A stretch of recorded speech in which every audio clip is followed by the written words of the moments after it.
Kunamasta, Xilatanasta, Cuyatepenaja, Ayinchisi, Ñañaipuna, Turaipuna, mi nombre es Bárbara Quinaya Montesino, pertenezco a la Cooperativa de Trabajo Pacheta, está orientada al trabajo de derechos humanos y pueblos originarios, y soy originaria del territorio de Ñimiñe, en el que conviven comunidades quechua y aymara.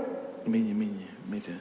Mucho de lo que voy a hablar, quizá, si bien es una invitación particular por el pueblo aymara, mi comunidad, en mi territorio, como lo expliqué, también hay comunidades aymara de quechua, así es que en algunos, y nosotros vivimos un proceso de emplazamiento de empresas mineras en nuestro territorio, entonces quizá en algunos momentos voy a hacer alusión a ambos pueblos.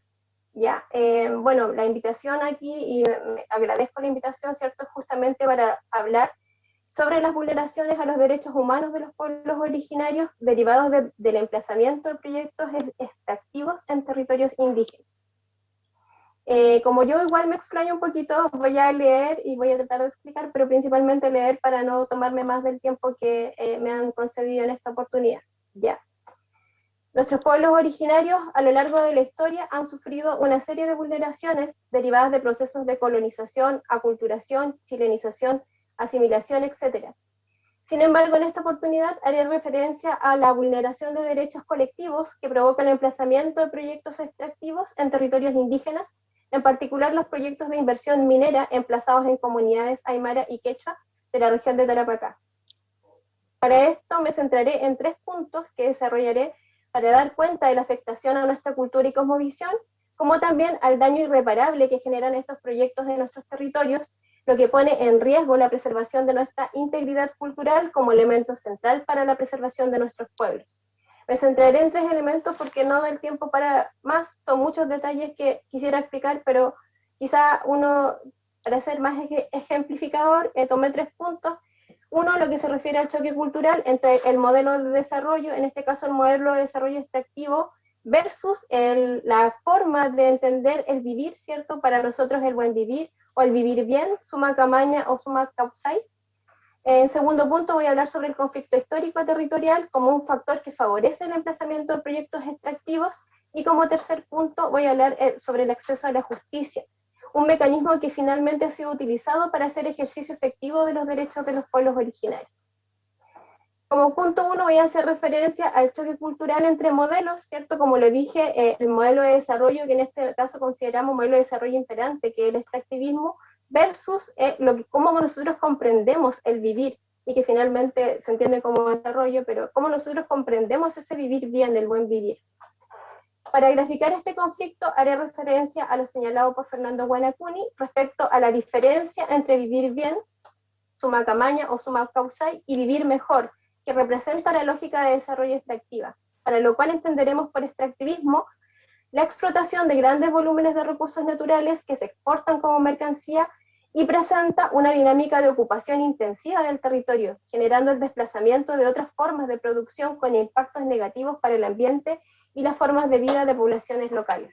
Por ahí entendemos que también el proyecto de desarrollo extractivo no solamente demanda el proyecto en sí, sino que grandes cantidades de agua, grandes cantidades de energía, y todo lo que se va cimentando en estos proyectos de desarrollo son mega proyectos, independientes si son de energías amigables o no, son megaproyectos que tienen fuertes impactos. En este sentido, el vivir mejor, que estamos hablando de este modelo, ¿cierto?, representa el progreso ilimitado. El consumo inconsciente incita a la acumulación material e induce a la competencia, mientras que el buen vivir o vivir bien, la preocupación principal no es acumular, representa el estar permanente, en armonía con todo, nos invita a no consumir más de lo que el ecosistema puede soportar. El vivir bien no puede concebirse sin la comunidad, el aspecto comunitario es fundamental. Irrumpe para contradecir la lógica capitalista, su individualismo inherente, la monetarización como única forma de intercambio de la vida en todas sus esferas, la desnaturalización del ser humano y la visión de la naturaleza como un recurso que puede ser explotado, una cosa sin vida, un objeto a ser utilizado.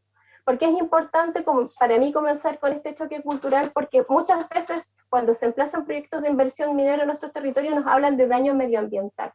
Para nuestras comunidades, lo medioambiental, ¿cierto?, que serían los elementos de la naturaleza, están dados por nuestro territorio y en este caso por nuestra madre tierra. Por lo tanto, cuando se afecta a nuestro territorio, no solamente se afecta a lo medioambiental o lo entendido como naturaleza, se afecta a nuestra cosmovisión, nuestra forma de vida. Cuando un proyecto de inversión, y esto es en general los proyectos de inversión y los minerales están en cerros considerados para nosotros sagrados a los cuales rendimos cultos y ceremonias. Cuando se impactan esos cerros, se impacta una parte importante de nuestra cultura que es nuestra espiritualidad. Cuando se impactan con las carreteras, los trazados, los senderos, se impacta nuestra historia. Cuando se impactan sitios aledaños de hierbas medicinales, por ejemplo, se impacta nuestra salud. Cuando estos fenómenos impactan con la polución nuestra agricultura o contaminan nuestras aguas o reducen el nivel de nuestra agua, contaminan las formas y las técnicas ancestrales de producción agrícola. Entonces, cuando nosotros hablamos de un choque cultural, ¿cierto? Y de una afectación a nuestras comunidades, no estamos hablando de un daño medioambiental, estamos hablando de un daño a nuestra cosmovisión, a nuestra cultura y, en definitiva, a nuestra integridad cultural. Y esto es clave para entender todo lo que voy a decir adelante, y principalmente porque para nosotros, para los convencionales, es importante que entiendan, ¿cierto?, que muchas veces hay una discusión respecto a la protección de los derechos de la naturaleza, pero es importante que consideren que para nosotros esto está unido, nosotros somos parte de la Tierra, no nos ponemos sobre ella, nosotros somos parte de este ciclo también. Como segundo tema, voy a hablar, por otro lado es importante señalar que el emplazamiento de estas empresas en territorios indígenas no ha significado necesariamente mejores condiciones de vida para nuestras comunidades, por el contrario, aún podemos ver comunidades que no cuentan con energía eléctrica y o servicios básicos en general, a pesar de convivir por muchos años con empresas mineras.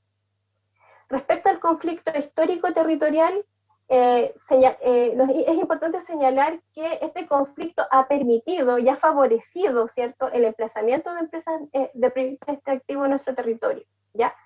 El conflicto territorial, la deuda histórica del conflicto territorial se da en tres sentidos.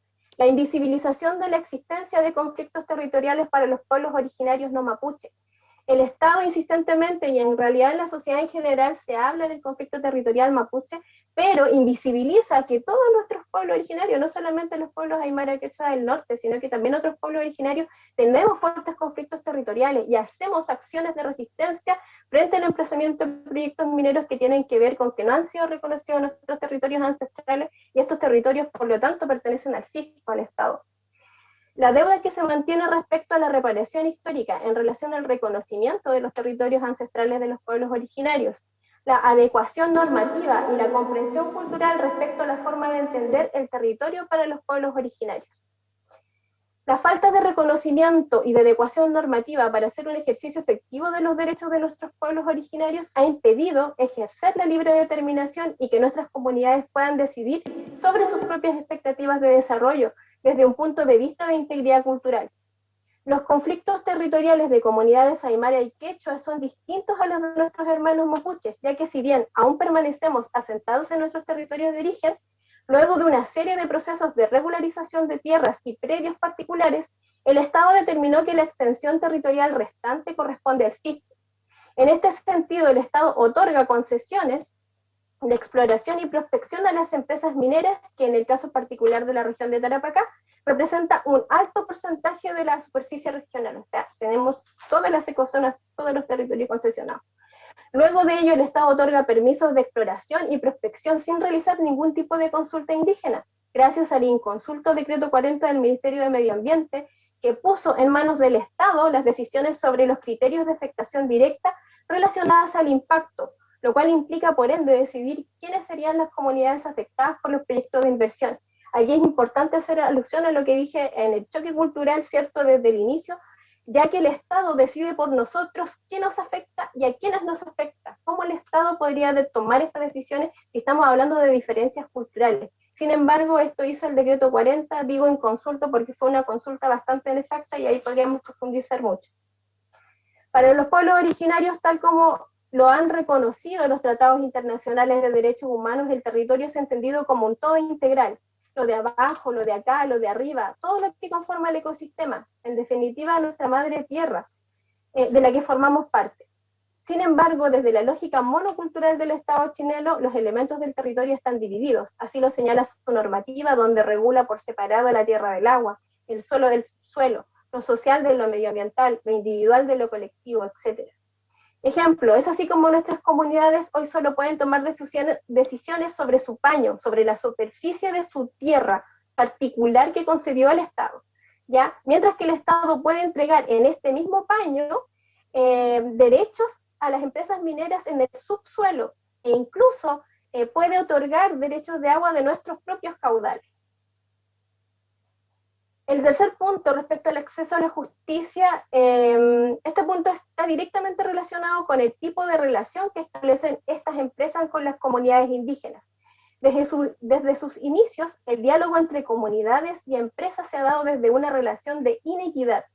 Distintos profesionales, arqueólogos, antropólogos, encargados de relaciones comunitarias, etcétera, relacionados con estas empresas se acercaron a nuestras comunidades para conocerlas, para ganarse su confianza y así obtener lo necesario para el funcionamiento de sus operaciones. Es así como utilizando nuestras mismas costumbres, ¿ya?, entregando sencillos obsequios, ofreciendo trabajo, becas o cuantiosas sumas de dinero, se ganaron la confianza de nuestros hermanos y hermanas mayores, quienes muchas veces firmaron documentos sin entender necesariamente lo que se les estaba explicando, y en otros casos incluso sin poder leer lo que decían estos documentos debido a la poca comprensión del castellano. De esta manera las empresas lograron llegar a acuerdo con comunidades e incluso adquirir derechos territoriales y de agua, acuerdos que por lo demás todavía se mantienen vigentes. Actualmente la relación sigue siendo inequitativa, sin embargo ha cambiado el contexto. Si bien nuestros dirigentes y dirigentas se han podido preparar de mejor manera para dialogar con estas empresas, nos enfrentamos a todo un aparataje técnico-jurídico que impide dialogar en igualdad de condiciones. Las empresas presentan informes extensos, incomprensibles, que hacen imposible verificar la información y debatir. Las comunidades, por su parte, no tienen los recursos para pagar a profesionales que puedan levantar las pruebas que sostienen sus argumentos. En este sentido, también es importante hablar de la consulta indígena, porque efectivamente se han realizado consultas indígenas para la aprobación de proyectos de inversión en comunidades indígenas. Debido a la aprobación del decreto 40 del Ministerio de Medio Ambiente, solo se consulta a comunidades que son directamente afectadas, y como lo dijimos, eso lo decía el Estado. ¿Qué y quiénes son consultados? De esta forma, muchas comunidades quedan fuera de esta consulta, a pesar de estar directamente afectadas, estableciéndose criterios de afectación más exigentes que aquellos que rige la misma norma internacional. Ejemplo, en el caso Paguanta, emblemático de nuestra región, donde el emplazamiento de la empresa se producía en la cabecera de la cuenca, ¿cierto?, que surte de agua a toda la quebrada y comunidades abajo, ¿cierto?, muchas comunidades abajo quedaron fuera de la consulta. Entonces, no fueron considerados como afectados directamente. De esta forma, estando dentro de la legalidad, y esto es un punto importante, estando dentro de la legalidad interna, se afectan los derechos de muchas comunidades que quedan excluidas del diálogo. A su vez, estando dentro de la legalidad, no se cumplen los estándares internacionales necesarios para la consulta, vulneraciones que comienzan desde lo que se consulta, es decir, no nos preguntan si es que queremos efectivamente que ingrese un proyecto, sino que nos preguntan cómo se va a emplazar, cuando es decir, la decisión ya está tomada, ¿cierto? Solamente tenemos que decir cómo esto se emplaza de mejor manera, de modo que no afecte, ¿cierto?, a nuestras comunidades. Bárbara, tienes 5 minutos más, por favor, gracias. Ya, lo que se consulta.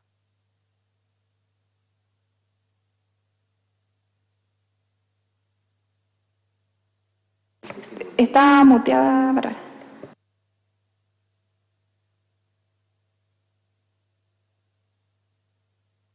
Bárbara se muteó, no sé cómo.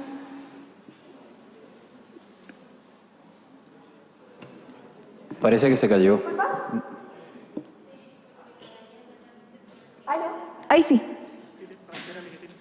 Sí, me quedan 5 minutos. Sí, perfecto. Ya. Y para culminar, cuando las comunidades no llegan a acuerdo, ¿cierto?, quien debe tomar las decisiones es el Estado, pero ahí sigue la relación de inequidad, puesto que el Estado se rige bajo una lógica extractivista, económica, neoliberal, por lo tanto, las decisiones también quedan en desigualdad de condiciones. Para culminar, muchas de las vulneraciones que sufren nuestras comunidades están amparadas en normas medioambientales, culturales relacionadas con tierra, agua, propiedad, etc. Estas normativas carecen de pertinencia cultural, lo que da cuenta del incumplimiento por parte del Estado con los tratados de derechos humanos de los pueblos originarios, a los que ha adherido o ratificado.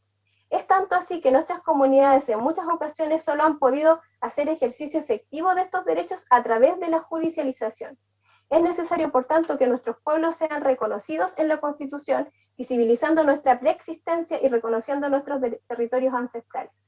El modelo económico actual es insostenible. Con el estallido social ha quedado claro que aumentar el PIB, avanzar en un crecimiento económico, ser los jaguares de América, no ha significado mejorar las condiciones de desigualdad social, mejorar la calidad de la educación, mejorar la salud, la vivienda, mejorar nuestra calidad de vida. Por el contrario, se exporta lo mejor y se importa lo peor, digamos. La lógica de desarrollo extractiva es completamente contraria a nuestra cosmovisión y cultura. Seguir en esta lógica es llevar a nuestros pueblos a la extinción. Los pueblos originarios estamos estrechamente vinculados a nuestros territorios.